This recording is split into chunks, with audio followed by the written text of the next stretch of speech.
In the ancient land of Macedonia, there was once a boy named Alexander. His father was King Philip, and his mother, Queen Olympias, told Alexander tales of heroes and gods, and whispered that he was destined for greatness. Alexander wasn't just any kid. By the time he was 12, he tamed a wild horse no one else could ride, naming it Bucephalus.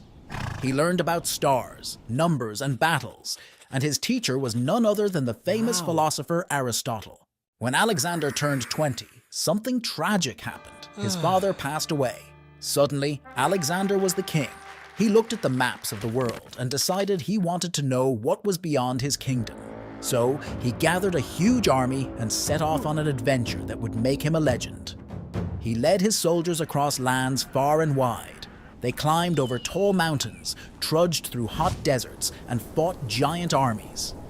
People were amazed by how brave and smart Alexander was. Wherever he went, he didn't just conquer. He also built new cities and spread ideas. One of his biggest battles was against a mighty king called Darius of Persia. Alexander and his army used their brains and bravery to win, even though the other army was way bigger. After that, Alexander became known as the Great, a great leader and warrior. Alexander kept traveling east, wanting to reach the edge of the world. But his soldiers were tired and missed their families after 13 years of conquest, so they asked if they could go home. Alexander said yes, and on their way back, he got sick and suddenly died. He was only 32 years old. Even though he was no longer there, the stories of Alexander the Great spread all over the world. He built one of the biggest empires ever, and people still tell stories about his adventures.